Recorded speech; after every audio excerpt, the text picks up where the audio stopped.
Salut tout le monde, bienvenue à un autre épisode de C'est quoi ta spécialité? Aujourd'hui, on a reçu le docteur Hugo Desjardins, qui est médecin de famille, mais qui a fait une année supplémentaire, dans le fond, un R3 en médecine d'urgence. Puis là, il travaille en Outaouais, là, dans le fond. Puis il est aussi impliqué avec l'Université McGill, le campus Outaouais, qui vient d'ouvrir récemment. Exact. C'était vraiment intéressant de voir comment, avec ce R3-là, il pouvait travailler exclusivement à l'urgence à l'hôpital de Gatineau, qui est quand même une grande ville. C'est vraiment un milieu stimulant. Il nous a vraiment parlé des aspects de travailler un peu plus en région versus en métropole comme Montréal. Puis tout ça, là, ça donne vraiment le goût d'aller faire ça. Donc, je vous suggère fortement d'écouter l'épisode. Bonne écoute! Donc, avant de commencer l'épisode, j'aimerais ça remercier notre commanditaire officiel, Archer. Archer, c'est une firme de finance qui se démarque vraiment par sa simplicité, sa rapidité d'exécution et son expertise. Oui, puis c'est une firme qui est spécialisée en médecins. Donc, n'hésitez pas à les contacter là, si vous avez des questions par rapport aux bourses, à la marge de crédit, à des assurances invalidité ou à des options de placement. Oui, puis en plus, les rendez-vous sont gratuits. Donc, on met le lien en dessous du vidéo. Pour vrai, vous ne perdez rien à aller les rencontrer. Ça vaut la peine.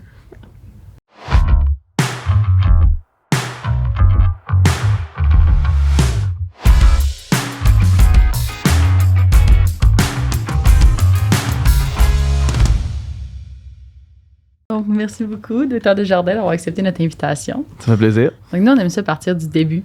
Est-ce que vous avez toujours su que vous voulez aller en médecine? Oui et non. C'était un peu difficile dans le sens que j'étais toujours été bon à l'école. Puis quand j'étais au primaire, secondaire, j'avais de la facilité à l'école. Puis que là, tu regardes un peu les métiers, tu penses à l'université. Puis tout ça. Dans ma famille, mon grand-père était médecin, je ne l'ai pas connu parce qu'il est décédé avant que mon père était plus jeune.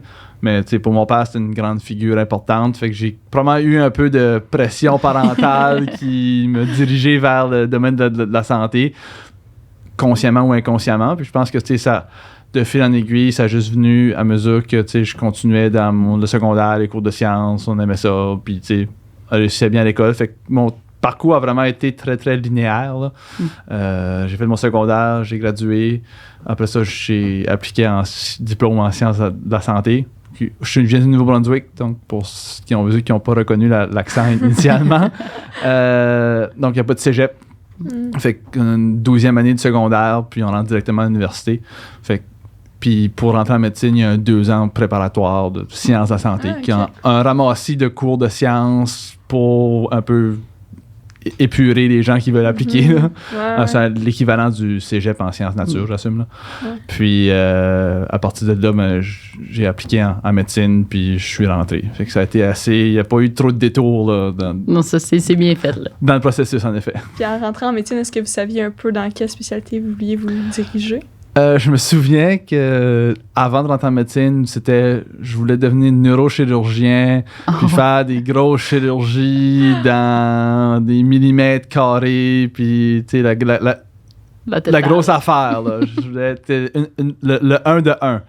Puis là, en commençant ma médecine, mes stages, je me suis aperçu que j'ai mal aux pieds quand je suis debout trop longtemps. Le côté chirurgical, j'adorais le côté travail, tu sais, ce que ça impliquait, comme la chirurgie puis tout ça.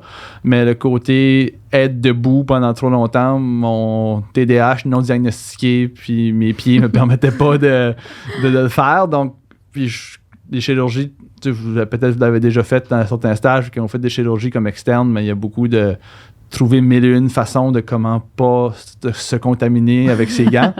Une fois, fait que ça a été un peu éliminé. Puis là, vraiment, dans le décours des différents stages qu'on a fait, tout ce qui était un peu médecine interne, puis ces choses-là, ça impliquait... C'était encore fallait trop penser pour moi, là. C'était beaucoup de... On voit un patient, là, on pense pendant longtemps, c'était très, très cognitif. Puis pour moi, c'est ce qui m'a vraiment illuminé. J'ai fait un stage aux soins intensifs chirurgicaux. J'avais déjà un intérêt pour les soins aigus. Puis l'urgence, ça vient un peu de soi pour un étudiant parce que c'est toujours des nouveaux patients. Fait que quand on apprend à questionner, puis tout ça, c'est comme assez facile de se retrouver dans l'urgence versus quand tu vas voir un patient pré-op de chirurgie que t'as jamais fait ça, tu sais pas trop c'est quoi. Parce que l'urgence, c'est un peu bonjour, votre raison de consultation, puis on continue. Fait que c'est assez facile de se retrouver, puis j'étais bon, entre guillemets, ça allait bien, puis c'était intéressant. Puis là, quand j'ai fait mon stage de soins intensifs, j'ai fait comme, OK, wow, c'est les soins aigus, ça brasse, il y a toujours des choses à faire qui se passent. Fait que c'est ça vraiment qui m'a fait faire comme, OK, c'est ça qui est ma branche, là.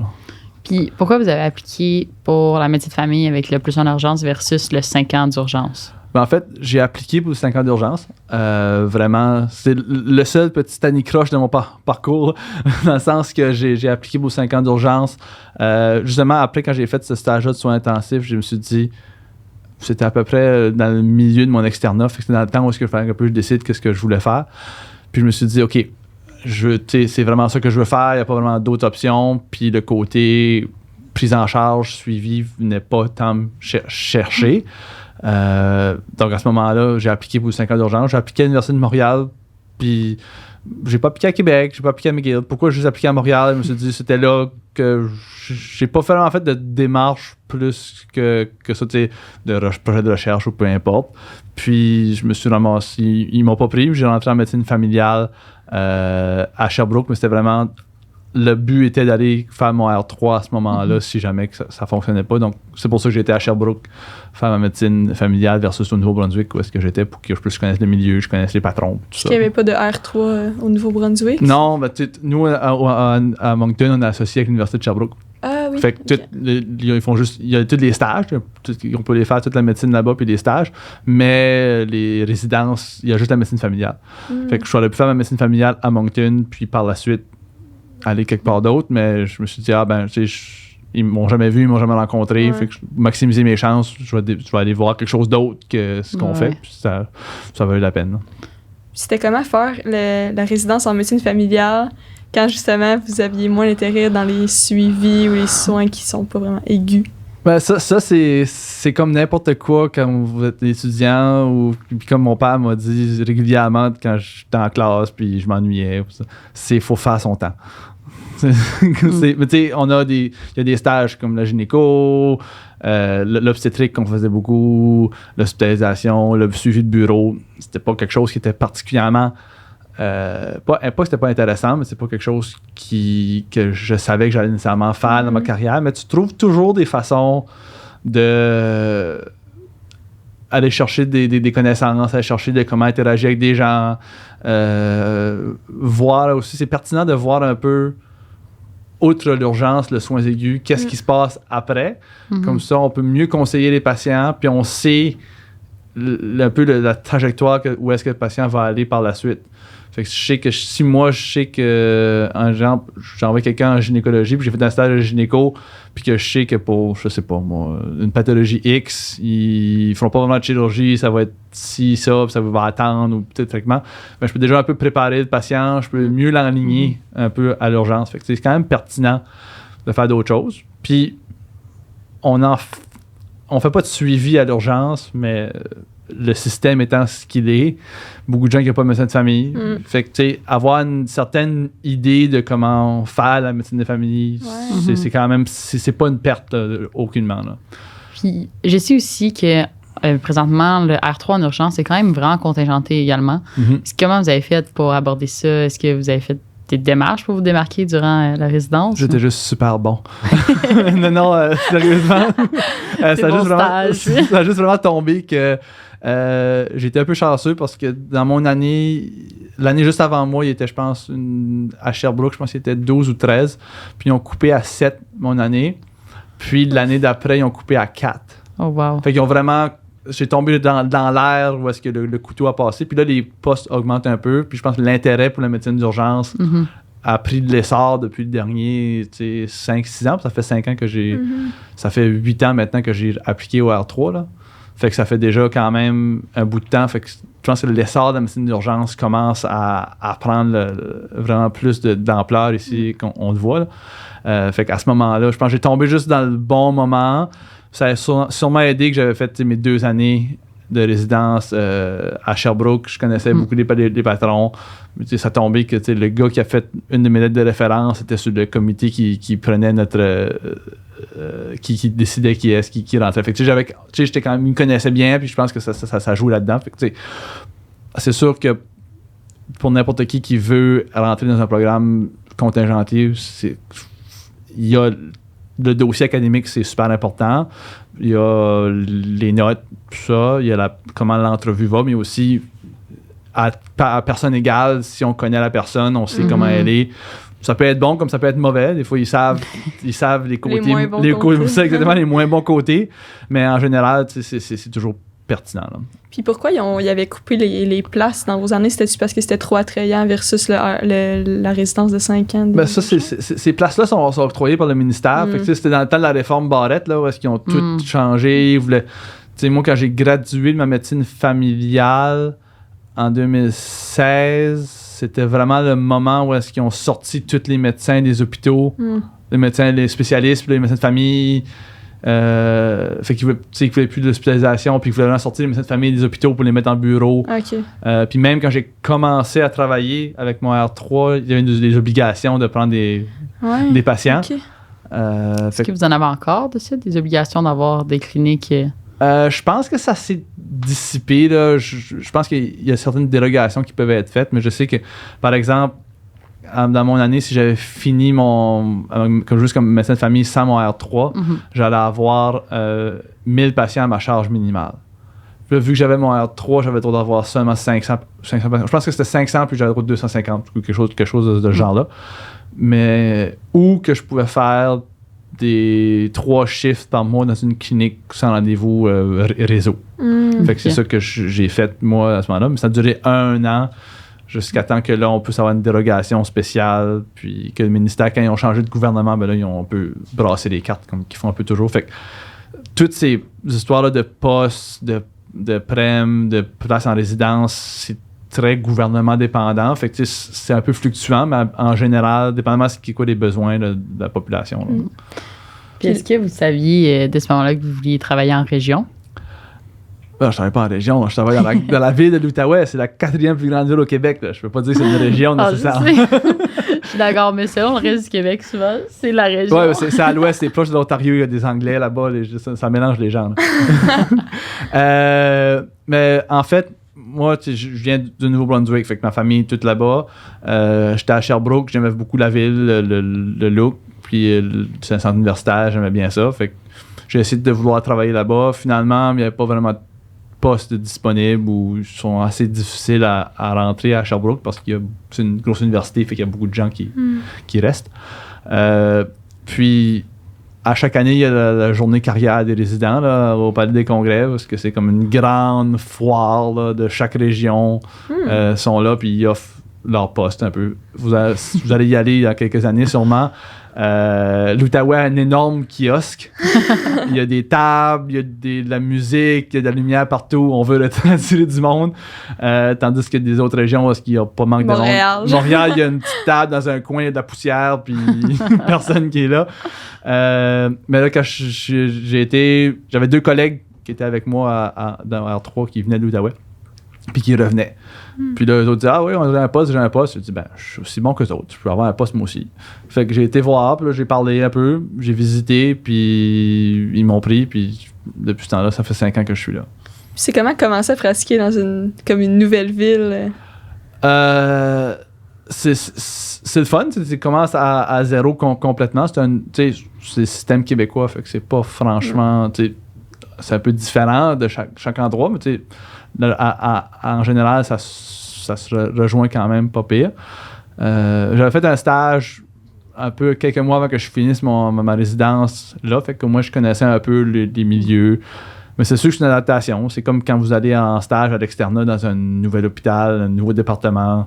Personne ne vous connaît, tout le monde vous regarde un peu. Vous êtes qui? C'est quoi les papiers? Sont où les papiers? Les choses. Fait que c'est un peu complexe. Puis au niveau de la ville, encore là, ça fait 5 ans que j'habite là. Je commence à découvrir les endroits, puis tu finis comme n'importe où, là, tu finis par avoir les 5 mêmes endroits que tu vas toujours puis que tu réalises pas qu'il y a plein d'autres choses disponibles. Là. Mais oui, c'est intéressant. Ça fait différent. Puis je pense que c'est important, le plus que vous pouvez dans votre formation, aller à différents endroits parce que chaque place fait de la médecine un peu différente. Mm-hmm. Puis on gagne beaucoup à avoir différentes façons de faire les choses, puis de pouvoir être capable de trouver notre façon à vous, puis à toi-même de le faire. Parce que sinon, tu prends tous les bons plis. Exemple, tu es toujours au CUSUM, mais tu prends tous les bons plis du CUSUM, mais tu prends aussi tous les mauvais plis du CUSUM. Mm-hmm. Puis quand tu vas ailleurs, ben, tu fais comme oh, les autres, ils font ça différemment. Des fois, c'est mieux, des fois, c'est pire, mais ça vaut la peine. C'est intéressant. Capable de voir comment c'est fait, c'est ça ailleurs, pour avoir plus d'outils un peu. Oui, exactement, parce que tu sais, ça se peut que tu vas rester toujours dans le même hôpital. C'est pas toujours le cas. Habituellement, les gens vont quelque part d'autre où leur carrière les amène partout, un peu partout. Mais voir quelque chose de différent, tu deviens juste un meilleur médecin parce que tu n'es pas toujours dans l'habitude puis dans tes vieilles pantoufles, puis ça te challenge un peu. Fait que c'est un beau challenge, c'est intéressant. Puis là, votre horaire, il ressemble à quoi? Faites de l'urgence, temps plein, aucune clinique, aucune pratique familiale? Je fais de l'urgence à temps plein. Parce que j'aime pas beaucoup le sommeil puis que j'aime pas beaucoup avoir du temps trop libre. Je suis aussi... Ce qui est le fun avec l'urgence, pour nous, à temps plein à l'urgence, puis c'est à peu près pareil dans tous les départements, c'est environ 12 chiffres par mois. Fait que 12 gardes de 8 heures par mois. 12 à 14, ça dépend des endroits. Pour un temps plein. Tu peux en faire plus, évidemment, si tu veux. Tu peux en faire moins, tu tombes un peu comme membre associé, mais ils 12 à 14. Fait que tu vas travailler 2 semaines dans ton mois. Oui, tu as des jours, soirs, nuit, puis ça peut être un peu tout croche, là. Mais après ça, c'est pour ça qu'il y a beaucoup d'urgentologues qui vont faire de la gestion, de l'enseignement, des tâches administratives ou d'autres choses à l'extérieur parce qu'on a du temps sur la semaine. Je ne vais pas toujours travailler, tu sais, un interniste, un pneumologue, mais il fait sa clinique de 8 à 4 tous les jours. Des fois, il est de garde, des fois, il fait de l'hospice. Mais habituellement, la semaine, ils ont toujours quelque chose des autres spécialités. La majorité, là, sauf exception. Fait que tandis que nous autres, ça arrive souvent que je fais tous mes chiffres, puis ça se peut que j'ai juste 4-5 jours off, sans raison nécessairement, juste parce que c'est des jours comme ça. Fait que, en plus de l'urgence, je fais de l'urgence à temps plein. Je suis aussi directeur médical du centre de stimulation au campus Outaouais. Puis je suis responsable de site pour l'externat à l'urgence. Fait que puis un peu de directeur, un peu des stages qui viennent à l'urgence aussi. Je m'occupe un peu de ça. Je participe avec un autre. Puis dans quelques comités de notre urgence, comme l'éducation médicale continue. Ça fait que ça donne... Il y a des réunions qui apparaissent une fois de temps en temps. Puis je suis quelques comités avec McGill aussi pour chaque site ont des comités de simulation, fait que ça vient s'ajouter. Fait que l'horaire habituellement est assez plein. Mais ça fonctionnera par shift? Oui. Puis est-ce que vous avez des gardes aussi dans le mois ou pas vraiment? Non, vraiment, c'est une autre beauté de l'urgence, il n'y a pas de pagette. Ça n'existe pas. Dans le temps de COVID, on en a fait au cas où il y a des gens qui étaient malades, ça c'est circonstances exceptionnelles, mais en général, tu travailles tes 14 chiffres, 16 chiffres ou peu importe. Lundi, mardi, tu travailles, jeudi, tu travailles pas la fin de semaine, il n'y a personne qui va t'appeler, il n'y a personne qui va te déranger. Tu es chez vous, tu fais ce que tu veux, tu veux t'en aller en vacances, parfait, pas de problème. Puis c'est des gardes, nous c'est des gardes, on fonctionne en garde de 8 heures. Différents endroits, ils travaillent, des fois c'est des gardes de 12, des fois c'est des gardes de 16, si c'est moins occupé, comme la nuit habituellement. Des fois, c'est des 24 heures, c'est vraiment pas trop occupé. Dans vraiment des plus petits centres, là, comme en région périphérique. Là. Où ils peuvent dormir. Oui, c'est ça. Ouais. Habituellement, tu vas voir peut-être une vingtaine de patients dans le 24 heures parce que c'est pas trop. Mais c'est une garde de 8 heures, puis fait que c'est 12 à 14 gardes de 8 heures par mois. Puis avez-vous une bonne flexibilité pour choisir ça va être quand vos gardes? Nous autres, oui. Je sais que notre département, c'est super pour ça. Là, mais c'est vraiment département dépendant. Plus que ton département a de monde, a de gens dedans, plus que on sait que il y a des gens qui font des nuits, qui en font plus, qui en font moins. Puis dépendamment c'est quoi les règlements du département, ça peut différencier. Mais je sais que moi, par exemple, je peux demander mon temps off. Là, c'est très, très, très rare qu'il permettent pas de l'avoir. Tant aussi longtemps que tu fais tes chiffres, là, t'es correct. Puis, il y a beaucoup de flexibilité pour échanger entre collègues. Là. On s'échange toujours nos gardes. Puis, c'est beaucoup plus facile que dans d'autres spécialités que ta journée de bloc, c'est le mardi. Mais ta journée de bloc, c'est le mardi. C'est difficile de la changer pour le jeudi. Parce que ça implique tout le préopératoire puis tout le kit. Là. Tandis que moi, si je travaille demain matin puis que je peux pas pour X, Y raison ou que je veux pas, mais je peux essayer d'échanger avec quelqu'un. C'est sûr que c'est pas toujours possible, mais puis il y a des gardes qui sont plus populaires que d'autres. Mais celle de jour plus que celle de nuit. Les chefs de nuit sont plus. Une fin de semaine de nuit est plus difficile à échanger qu'un mardi de jour, disons, mais ça peut s'arranger. Puis sinon, est-ce que tout le monde, tous vos collègues ont fait de la résidence en 5 ans ou le R3, ou il y a aussi des médecins de famille qui travaillent sans avoir fait ces formations-là supplémentaires? Chez nous, c'est quand même assez mix, mais là, on a quelques FRCP de 5 ans. On a 2, je pense.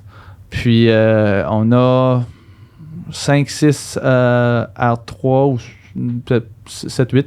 Puis le reste, c'est tous des médecins de famille qui sont là depuis un bout. Il y en a qui l'ont fait, qui ont eu des clauses grands-pères. C'est un mix, mais la majorité de notre staff, c'est à peu près comme prendre moitié-moitié. Là. De plus en plus, on favorise les R3, mais c'est pas tout. Il en manque. Il n'y en a pas beaucoup.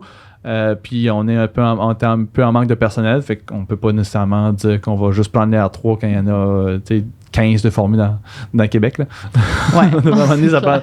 Puis la différence entre un R3 et un R2, disons à l'urgence, et oui, dans les premiers peut-être 4-5 ans, parce qu'on a une année d'exposition de plus, puis certaines formations un peu plus spécialisées entre guillemets, mais si tu fais de l'urgence à temps plein pendant 3-4 ans, tu vas rattraper ton collègue. Si tu fais de la formation continue, tu fais tes choses. L'expérience va s'accumuler de toute façon. Exactement. Fait que c'est sûr qu'au début, c'est probablement plus rough, dépendamment comment ta résidence a été faite. Là. Je sais que moi, dans ma résidence, j'ai fait 2 stages de soins intensifs avec 3-4 stages d'urgence. Fait que j'ai quand même une bonne exposition aux soins critiques.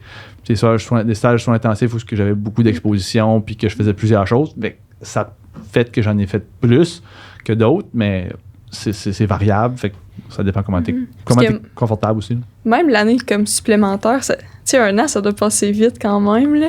Oui. Comme à quel point vous vous sentiez prêt, mettons, quand vous êtes sorti? Ben ça, c'est très personnel. Ouais. Chaque personne va dire, il y en a qui vont faire 15 ans de résidence, ils vont jamais se sentir prêt. Non, c'est vrai, c'est comme la première fois que tu fais du basic puis qu'ils enlèvent les petits trous. Là. Tu te sens pas prêt, puis une fois que tu pédales, ça va pas pire. Tu vas te planter, ça va arriver. Moi, personnellement, rendu à la fin de mon R2, honnêtement, je pense que j'aurais été plus ou moins confortable. Je m'aurais senti... Oui, je pense que j'aurais été capable d'avoir une confiance à ce que je faisais, mais je sentais qu'il m'aurait manqué quelque chose. Puis que j'aurais été pas à l'aise s'il y avait des gens vraiment malades. Rendu à peu près mars-avril de mon R3, j'étais comme, OK, là, je me sens correct, comme je vais prendre les derniers stages, c'est bon, mais rendu à ce point-ci, je sens que je suis à ma place, puis que je sais où que je m'en vais, puis je vois des choses à apprendre, c'est clair, mais j'ai hâte de commencer pour vraiment comme pouvoir faire comment moi je vois les choses versus comment mon patron voit les choses.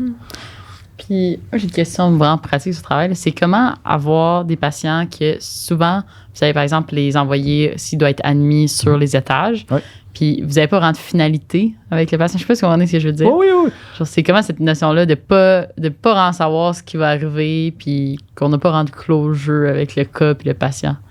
C'est encore là, c'est très personnel à chacun. Moi, personnellement, c'est pas que ça me dérange pas. Je suis intéressé de savoir ce qui se passe. Les cas plus malades, tu vas vouloir avoir des fois un petit follow-up. Tu peux suivre un peu à distance. Mais en général, ça fait. Mon mindset est vraiment de. Mon travail, c'est la partie aiguë. Diagnostic, stabiliser, orienter. Après ça, c'est la POC est passée à quelqu'un d'autre. Mais j'ai plein de mes collègues qui vont faire des suivis, qui vont aller voir des radiologies, qui vont demander aux spécialistes. Puis des fois, ça m'arrive. Je croise des spécialistes. Hey, ce patient-là, finalement, qu'est-ce que c'était? Puis ils vont me dire, c'était ci ou ça. Puis, fait que ça permet aussi de Puis c'est intéressant d'avoir le feedback aussi. Je pense que ça vaut la peine de parler aux spécialistes ou parler aux consultants pour être comme, hey, c'est lui que je t'ai envoyé, c'était-tu vraiment ça? C'est-tu correct? Ou puis ça va juste te rendre meilleur parce qu'ils vont pouvoir t'enligner. Puis il n'y a rien de pire qu'une consulte qui sert à rien. Là. Pour toi, parce que t'es comme, ah shit, j'ai envoyé une consulte de merde. Mais aussi pour le patient, parce qu'il a vu quelqu'un, il a passé 12 heures de plus à l'hôpital, ou il est revenu dans 2 jours pour voir un spécialiste, puis puis il fait rien finalement, ou ça sert à rien. Fait que c'est pas. Puis pour le système aussi, là, on s'entend que ressources limitées, on essaie de pas les gaspiller, idéalement. Puis moi, j'ai une question similaire à ça. Oui. C'est comment de, justement, comme toujours, j'ai l'impression que vous êtes toujours en train d'attendre une place pour tel patient, ou justement une consulte pour tel patient. C'est comme, vous dépendez beaucoup du reste de l'hôpital. Est-ce que ça...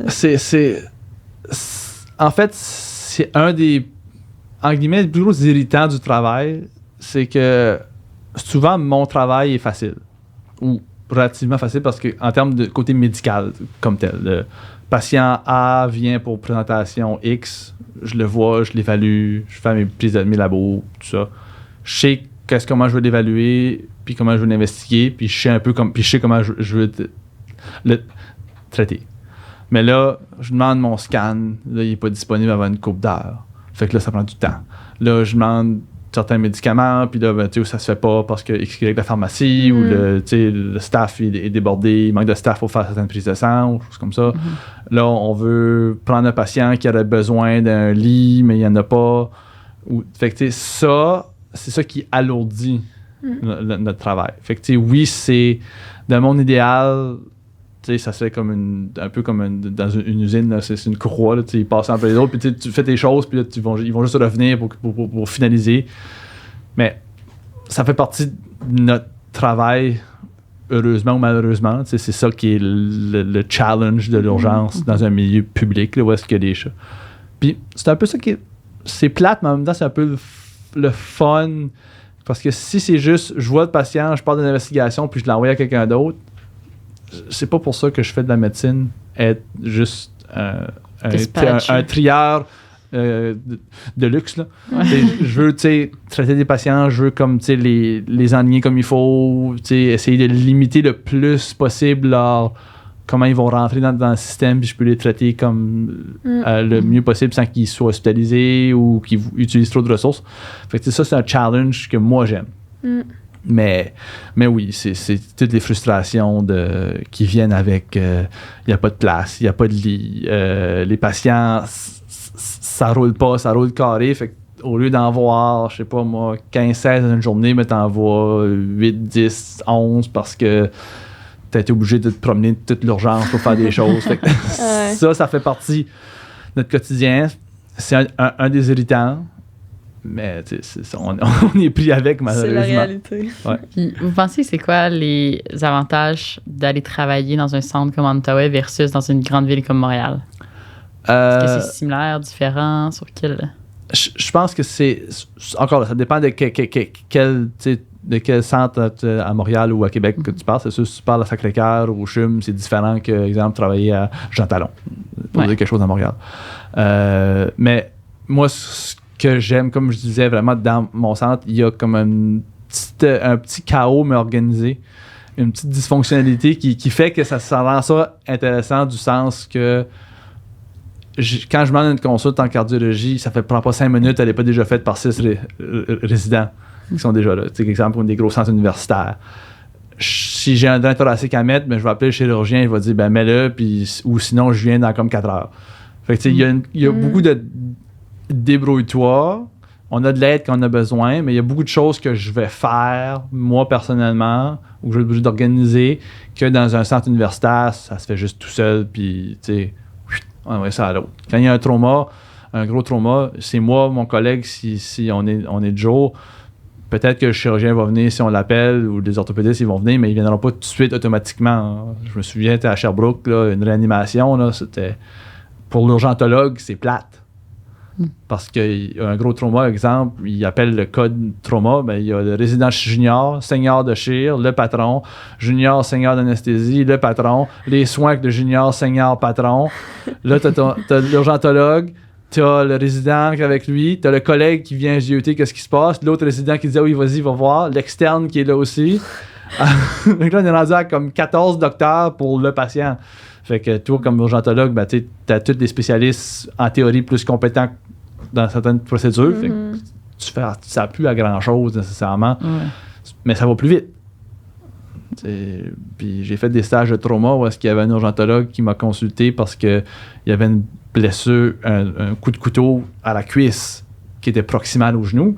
Puis il dit proximal au genou, moi j'étais en trauma. Il dit c'est consulte trauma. Je dis, oui, mais il y a juste une plaie, là, comme juste check sa jambe, puis il répare sa plaie. Il dit proximal au genou, consulte trauma. Puis il est parti faire d'autres choses. OK, oui, mais c'est pas ça que moi je veux. Moi personnellement, c'est pas ça que je veux faire. Fait que être dans un centre où est-ce que c'est comme ça, je serais sûrement malheureux. Là. Ouais. Fait que pour moi, c'est un avantage. Ça rend ça moins répétitif puis plus challengeant. Ben, je dis, oui, puis ça te fait faire de la médecine que, tu sais, moi j'aime ça quand, personnellement, quand il y a pas que ça va mal, mais tu sais, que ça brasse, puis que ça soit un peu, tu sais, qu'il y ait plusieurs choses en même temps, du monde instable, du monde malade. C'est pour ça que je fais ce job-là. Mais il y a d'autres gens qui vont dire que non, moi, quand je demande pour le chirurgien de venir mettre un dent thoracique, perdre 45 minutes, mettre un dent thoracique, ça m'intéresse pas. Je veux faire voir d'autres gens puis rouler mes affaires. Fait que, tu sais, il y a une balance. Puis c'est vrai que c'est le fun de mettre une voie centrale, mais ça me prend 45 minutes. Pendant que je fais ça, il y a personne d'autre qui voit du monde. Ouais. Fait que c'est une balance à avoir. Fait que c'est le fun pour le personnellement, mais ça limite le flow. Ça fait rouler carré, comme je disais. Là.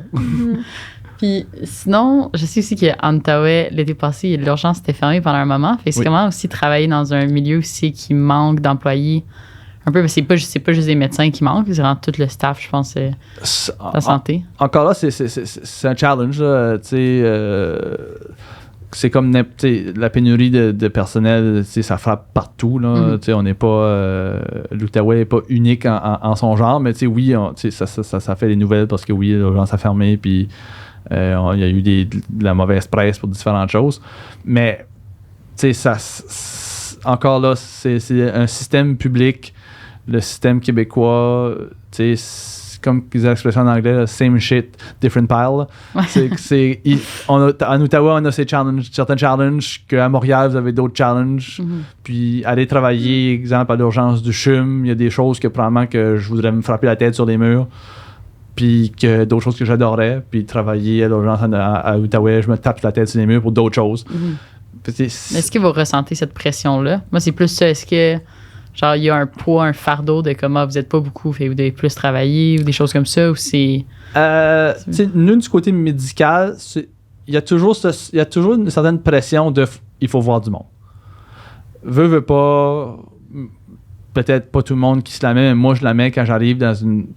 Souvent, je fais beaucoup de nuit. Quand j'arrive la nuit puis il y a 25 patients à voir, ben, je suis comme, OK, ben, je dis au monde, on va y aller cette nuit parce qu'il faut voir du monde. Puis on roule, puis comme le but, c'est de donner service aux gens ultimement. Fait que vraiment, oui, on a toujours cette pression-là, puis on voit la liste de monde dans l'attente qui s'allonge, on voit les patients qui sont couchés sur le civière qui augmentent. Fait que, oui, il y a cette pression-là de faut voir du monde. Le manque de staff, je peux pas travailler tout seul dans une urgence. Je peux mettre 15 médecins. S'il n'y a pas le staff infirmier, auxiliaire, commis, préposé, entretien ménager, sécurité ou peu importe, là, aide de service, pour faire rouler tout ça, je vais regarder un écran d'ordinateur. Puis, moi, ma job, c'est penser. Mais tout ce qui est pris de tout le reste, j'ai pas de technicien en radiologie, ça me prend 3 heures à faire un rayon X. Mais je peux pas aller faire un rayon X moi-même. Je peux y aller, mais je sais pas comment ça marche, ça sert à rien. Fait que ça, oui, ça vient affecter. Fait que puis ça fait une pression de les gens arrivent, ils attendent longtemps, ils sont un peu fâchés. On essaye des fois, on se dit, OK, mais là, si ça me prend longtemps à avoir un rayon X, est-ce que je veux vraiment un rayon X? Fait que c'est toutes des choses que quand on est étudiant, on pense pas. Puis la grosse différence que j'ai vue entre être étudiant et être patron, c'est ça. Tout le côté administratif de la patente. Quand tu es externe, résident, ton focus, c'est patient, diagnostic, traitement, avoir une bonne évaluation. Puis Puis après ça, on pack nos affaires, puis on s'en va à la maison. Puis tu sais, essayer de survivre là-dedans, puis faire nos lectures. Mais tu sais, j'ai tout le côté gestion des infirmières qui viennent te voir. Ben, ce patient-là, tu veux-tu le prioriser? J'aimerais que tu le priorises lui. J'aimerais que tu vois lui. Ben, je l'ai couché là dans cette salle-là. Mais je suis comme, ben oui, mais c'est pas son tour. Tu sais, lui, je vais le mettre dans la salle de réanimation. Il peut être dans la civière. Tu sais, tout. On n'a plus de place. OK, il faudrait ce patient-là, il a probablement besoin de moniteur cardiaque. Ouais, mais on n'en a plus, on n'a pas de place. OK, est-ce que c'est correct ou, tu sais, ajuster les choses. Puis, encore, puis tout penser. Comment ce patient-là, je peux limiter son nombre de minutes dans l'urgence? Fait que des fois, quand la pression est forte, des fois, ben, ça fait des congés qu'on fait comme, OK, ben... c'est correct, I guess, là, puis le patient est correct avec ça, mais tu sais, dans le monde idéal, probablement qu'on aurait peut-être admis ou qu'on aurait peut-être observé pendant 24 heures, mais que là, on peut pas, puis tu sais, ou que c'est limité, fait qu'on choisit un peu nos ressources là, fait qu'on... C'est un gros jeu, jeu de Tetris un peu, ou tu sais, comme un peu organiser les choses, mais c'est ça qui est c'est un autre challenge de la job. Puis je vous écoute parler, j'ai l'impression qu'avec ce volume-là, puis ces pressions-là, qui viennent de plusieurs directions, ça doit faire qu'un chiffre de 12 heures, c'est quand même long, là. Puis dans le sens que, est-ce qu'à la fin d'un chiffre de 12 heures, mettons, versus au début, des fois, ça affecte comment vous allez répondre à certains cas? Faudrait pas, mais en réalité... oui, ça, c'est pour ça que, tu sais, quand on lit les études, de plus en... quand tu regardes les études, puis tu regardes les taux de burn-out qui, souvent, dans les urgentologues, qui sont dans les plus hauts, là, on ne mentira pas. On a une profession qui est intense psychologiquement et physiquement, là, surtout en termes de switch de chiffre, puis voir toujours des nouveaux patients, puis la pression du système, parce qu'on est comme l'entrée. Fait que on veut pas, on ramasse un peu n'importe quoi. Mais oui, c'est pour ça qu'ils disent souvent faire des chiffres 8 heures, c'est un peu le maximum que ta concentration peut faire. Quand tu tires tout ça, oui, ça se fait des 12 heures, ça se fait des 16 heures, là. Mais c'est sûr, je le vois là, quand je finis mes nuits, là, au début, je vois un patient, puis à la fin, je sais que le patient qui est 8h30 ou 9h, j'essaie d'éclairer mes cas. Puis là, il y a un patient que j'ai vu la nuit, puis là, je sais pas trop ce qu'il y a, puis là, il y a comme... Ça fait un bout qu'il est là, puis j'essaie d'éclairer mes cas, puis comme finir mes affaires pour les enligner, puis là, lui, je sais pas trop quoi faire avec. Puis là, je vais le voir, puis là, on a comme une discussion un peu ensemble, parce que lui aussi, il a dormi, passer la nuit debout. Puis là, il y a souvent une entente entre les deux qui fait comme, regarde, je suis fatigué, t'es fatigué, on va trouver une solution ensemble pour comme... Mais tu sais, oui, c'est souvent des fois comme... Puis je m'aperçois, des fois, je fais un congé, puis là, pour une raison ou une autre, souvent super valable, le congé marche pas parce que le patient, il y a quelque chose là. Puis là, je suis comme je suis comme frustré, mais tu sais, puis ça fait partie encore de des défis, c'est des challenges, des chiffres comme ça, puis c'est normal qu'à la fin de tes chiffres, tu veux essayer de régler tes choses pour pas donner plein de patates chaudes à ton collègue non plus. Parce que laisser plein de patients à revoir ton collègue, ben c'est des patients encore là qu'il faut qu'il refasse au complet, qu'il ne peut pas voir des nouveaux patients. Fait qu'encore là, ça joue dans le système.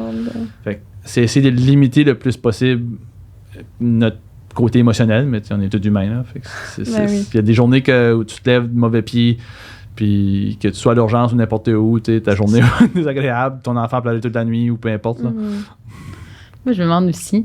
parce que j'ai l'impression que j'ai pas encore fait de stage en urgence, c'est que j'ai genre une image et comment ça bouge le temps, on fait beaucoup de choses, mais comme concrètement, est-ce qu'il y a beaucoup de procédures que vous faites avec vos mains ou c'est genre un mix ou pas vraiment, tu sais, parce que les traumas, ça rentre pas à chaque 2 secondes. Non, clairement pas. C'est super variable. Puis, en fait, ça va dépendre de comment toi, tu vois un chiffre occupé. Moi, je vais souvent dire que ça fait longtemps que j'ai pas eu gros cas, c'est comme tu relaxes, me semble, je suis dû pour quelque chose, tu sais, un gros cas. Mais que quand tu penses en rétrospect, tu as eu une couple de patients en salle de choc qui allaient comme pas trop bien, puis tout ça, mais que tu as juste fait comme, OK, c'est un choc septique, j'ai mis des amines, puis c'est comme correct, là. On est habitué. Non, ben c'est ça, fait que ça dépend. Tandis que j'ai des collègues qui disent, non, j'ai eu un super gros chiffre, puis comme j'étais avec, j'ai comme, non, c'était tranquille, là, dans ma tête, mais tu sais, c'est assez variable. Mais tu as des journées. C'est n'importe qui, n'importe quand, n'importe quoi. Là. Fait que t'as des journées que tu vas avoir plein de procédures, tu vas faire des sutures, puis tu vas réparer des fractures dans la journée. D'autres journées que tu vas rien du tout. Ça dépend, tu sais, comment l'urgence est organisée. Des fois, tu sais, nous autres, on fait des chiffres de juste d'ambulatoire ou des chiffres des aires civières qui couvrent les aires de réanimation et tout ça. Fait que si t'es des aires plus civières réanimation, mais t'as plus de chances d'avoir des gros cas. Le jour, souvent, tu sais, ça te brasse un peu moins. Le soir, souvent, ça brasse un peu plus. Là. Des fois, tu pognes le restant de la journée, mais comme en soirée, les accidents, ça arrive plus le soir. La nuit, tu es plus tranquille souvent en termes de comme gros cas ou gros accidents, mais quand il y en a, souvent, ben, tu es tout seul, il y a moins de ressources, fait que c'est un peu plus intense, entre guillemets. Fait que ça varie de chiffres, ça varie de période d'année, ça varie de... Mais c'est ce qui est le fun, c'est que tu sais jamais ce que tu peux avoir, c'est toujours varié. Fait que, puis ça peut être des prostituées, tu peux en fait, il y a un bout, j'ai mis, je pense, comme 6 voies centrales dans comme un mois, puis après ça, j'en ai pas mis depuis. Fait que, ça vient toujours comme en paquet, des fois t'as un bout, puis fait que c'est un autre challenge de garder tes capacités de procédure, que ça fait 1 an que j'ai pas fait ça, ben ok, mais on recheck sur la vidéo sur YouTube, puis on le fait. Il y en a beaucoup qui nous disent d'aimer le... Tu sais, pour choisir une spécialité, il faut aimer le bread and butter de cette spécialité-là. C'est quoi le bread and butter d'urgence? C'est difficile à dire. Ouais. Parce que je dirais c'est comme... L'urgence, c'est un peu comme un buffet. Il y a de tout, mais c'est jamais la super qualité de tout des fois.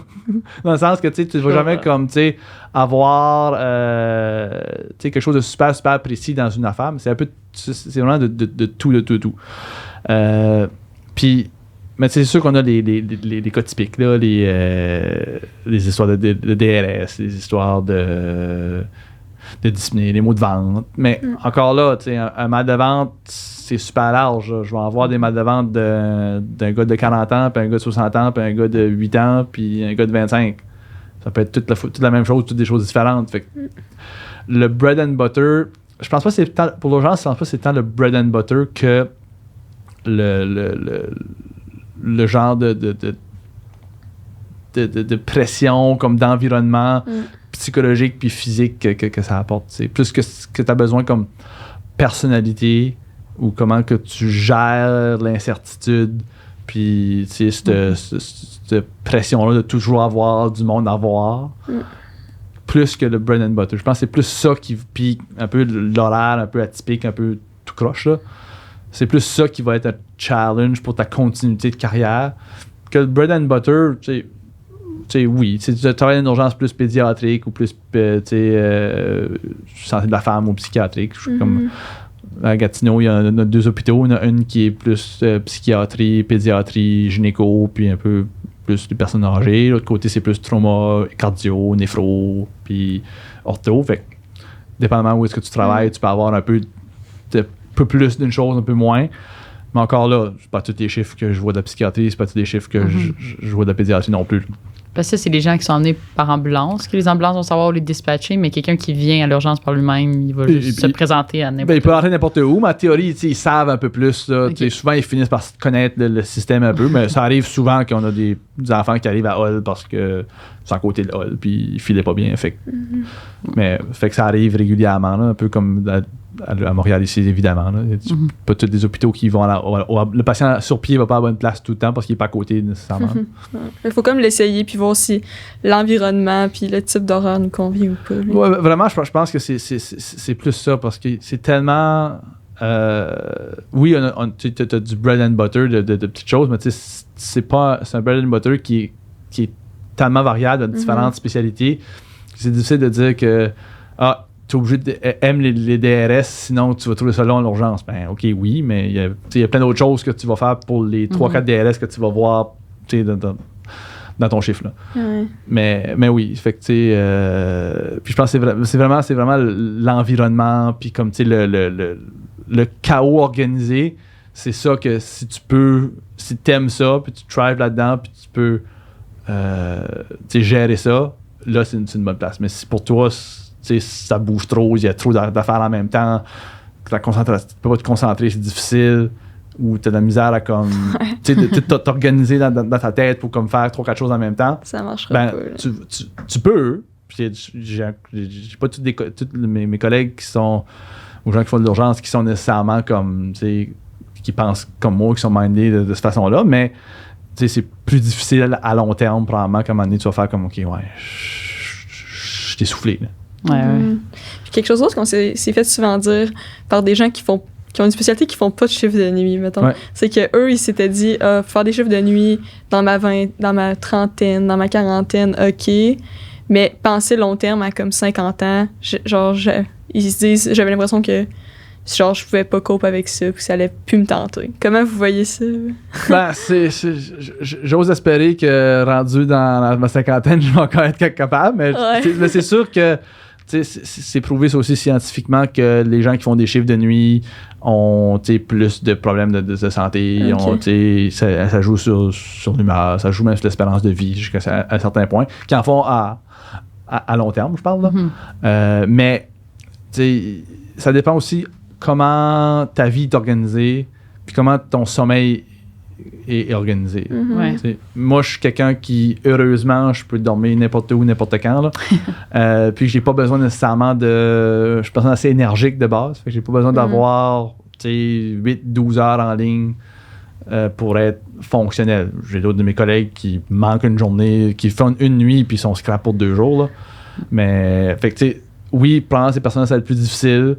Ça dépend de ta situation familiale. Si tu as 50 ans et tu as des jeunes enfants, ça se peut que des chiffres de nuit vont être difficiles. Mais si tu as des enfants qui sont plus vieux ou tu n'as pas d'enfants ou peu importe, à ce moment-là, peut-être que c'est plus facile. C'est vraiment très, très personnel. Moi, je sais que je fais plusieurs nuits. J'arrive souvent, là, je viens me coucher vers comme 11h30, là, midi, 1h des fois, dormir à 3-4 heures, je fais comme 5-6 heures, manger, puis dormir un autre 2 heures après. Faire une petite sieste, puis je m'arrange pas pire avec ça. Ça fonctionne bien pour l'instant. Mais tu sais, je mentionne ça à d'autres gens qui me regardent. Comment tu fais? Fait que je peux pas... je suis pas nécessairement le meilleur modèle pour ça, mais c'est encore là. C'est personnel à chacun. Il faut bien se connaître. Oui, c'est ça. Pour savoir si nous, on serait capable de faire ça ou non. Puis, il y a pas... C'est un métier qui est exigeant psychologiquement, mais aussi physiquement. Il faut savoir... Pour pouvoir avoir une carrière là-dedans, il faut se connaître. Il faut savoir jusqu'à où on peut aller puis qu'est-ce qu'on peut faire. Moi, je sais que je peux faire des chiffres de soir puis travailler du jour au lendemain, puis je sais que je peux coller des chiffres puis m'arranger. Ça me dérange pas, je sais que je suis capable de le faire. Présentement. Peut-être que dans 10 ans, 15 ans, je vais avoir un autre discours. Là. Mais puis ça, c'est une autre histoire. Mais il faut être capable de s'écouter. Peu importe votre spécialité, c'est s'écouter. Parce que il y a la pile de choses à faire puis de patients à avoir est toujours à l'infini. Fait que, je pense qu'il faut travailler fort, puis je pense que on a un devoir de donner un service à la population. Mais en même temps, faut pas se brûler non plus. Puis c'est la santé mentale puis le burn-out, on en parle de plus en plus. Je pense qu'avec raison. Puis la médecine est un métier qui échappe pas là, à ça. Là. Que ce soit les études, que ce soit la résidence, que ce soit l'externat, la pratique, c'est une carrière où est-ce que toujours tu as des décisions à prendre.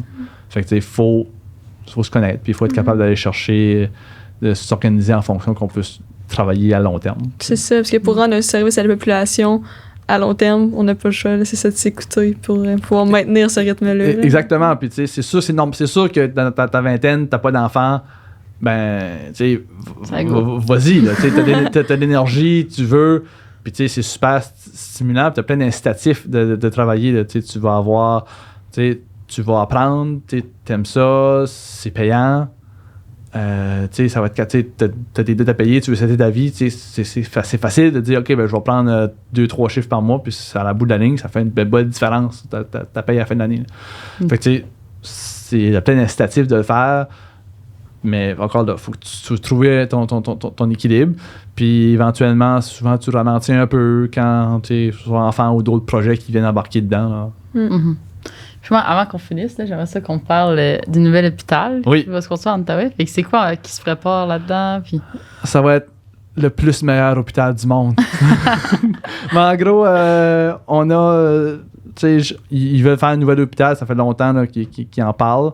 On devrait avoir un hôpital neuf dans 7 à 10 ans. Là, c'est ça qui est le but. Là. C'est un peu similaire à ce qu'ils ont fait pour le CHUM, peut-être pas en termes de grosseur, mais dans le sens qu'on veut vraiment. Ils se basent sur le CHUM, ils se basent sur le CUSUM, qui ont fait différents hôpitaux qui sont nouveaux. Je pense que c'est un besoin pour la population en termes de. On a un manque de lits, on a un manque d'accès à certaines ressources. Puis je pense que pouvoir grandir, répondre mieux aux besoins de la population, puis définitivement, c'est attirant, un nouveau centre hospitalier. Là. Fait que je pense que n'importe qui veut travailler dans un centre, un endroit où il y a beaucoup de possibilités de créer ses propres choses, qui veut avoir. Puis c'est le fun, c'était comme un nouveau départ. Ouais. Fait que, des fois, c'est difficile de déplier les mauvais plis quand tu es dans ton building parce que tu as des limitations structurelles. Mais là, on peut partir à neuf. Puis vraiment, je suis parti de j'ai été quelques réunions sur différentes choses, mais on choisit littéralement où est-ce qu'on met les lavabos puis les toilettes. Là. Fait que c'est vraiment bâti parce que réfléchi. C'est ça, c'est sur mesure. Comment on peut mettre notre input dedans. Fait que c'est super stimulant comme projet, puis avec la faculté de médecine de McGill qui est en Outaouais aussi, ça fait plein d'opportunités pour moi, mais aussi pour les autres collègues puis les gens qui veulent venir en Outaouais, parce qu'on a l'enseignement, ça fait 5 ans que je pratique, j'ai déjà, je suis impliqué, j'ai des postes que jamais je pourrais avoir dans une autre université, juste parce que il y a une certaine hiérarchie puis une seniorité qu'il y a, puis mon homologue au Steinberg à Montréal avec McGill, c'est Dr. Banji à peu près là, qui fait un peu la même chose, mais il y a une liste de publications qui est long comme mon bras. Puis on est comme un peu collègues, un peu un rôle similaire de notre centre, c'est à plus petite échelle, mais c'est intéressant d'avoir accès à des postes où est-ce que tu peux faire une différence, puis tu peux changer des choses. Fait que c'est ça qui est super intéressant puis motivant d'avoir des nouvelles choses. Puis on sent qu'il y a l'énergie là, pour la région. Puis on espère que les gens vont suivre cette énergie-là puis venir nous voir. Ouais, ça donne le goût, clairement. Merci beaucoup. En tout cas, c'était ça me fait plaisir. Une super discussion. Ouais, c'était vraiment une belle rencontre. Ouais. Sinon, pour nos gens qui nous écoutent, on n'oublie pas, on aime, on partage, on commente. Si vous avez des questions, vous pouvez nous laisser en dessous des vidéos. Sinon, à la semaine prochaine. Parfait, merci. Merci.